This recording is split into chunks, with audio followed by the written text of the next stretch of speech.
Let's start with the simplest model for a population.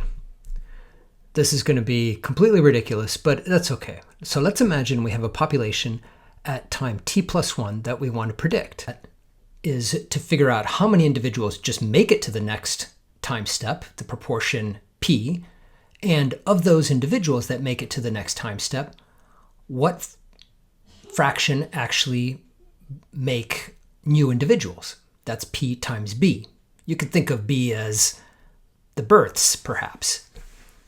So when you take the proportion that make it plus the proportion that make it and have offspring, p plus b, and you multiply that by how many you started with, this unit here that we call lambda is the finite rate of increase for the population. That is, if you take that number, lambda, you multiply it by how many individuals are there to start with, you will figure out how many individuals are going to be in the next generation t plus 1. So you've probably heard about lambda when it comes to COVID. This is pretty much what folks are talking about. That rate, that number that you multiply, that determines whether the population is going to grow and how fast it's going to grow. Okay, so now what if you wanted to figure out how many individuals are going to be at time t plus 2, the next generation? Well, again, you take lambda, you multiply it by how many you have, n times t plus 1, and there you go.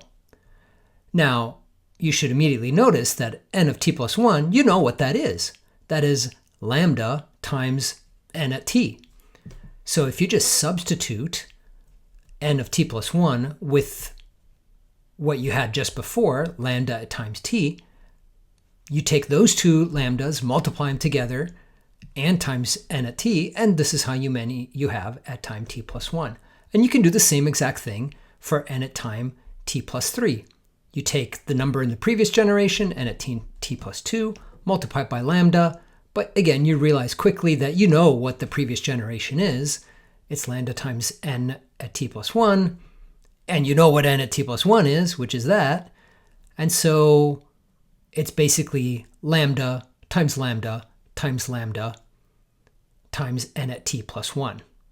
So really all you need to know is how many individuals you have to start with, the rate of increase, the finite rate of increase, and how many generations you've been following this, or how many steps you've been following this. And here's the generalized form. N at times t, any t, is equal to lambda to some exponent, how many times you multiply lambda by itself, and some initial size of the population. This is a ridiculous equation, and it basically just explains the rate of increase with nothing else really driving it. How many individuals survive, how many of those individuals produce offspring, and you're off to the races.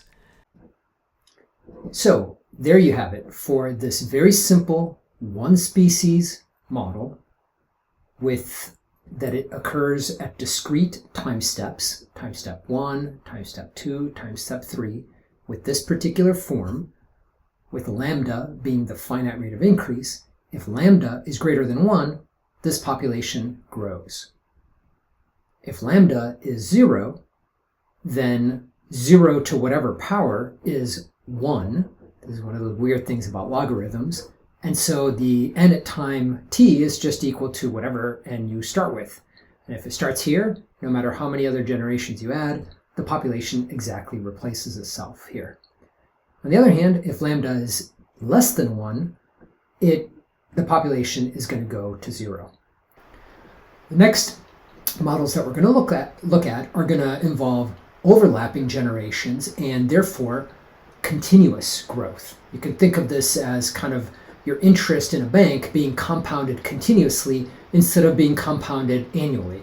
And populations are going to grow slightly differently because of that. Still exponential, but slightly the calculations are slightly different.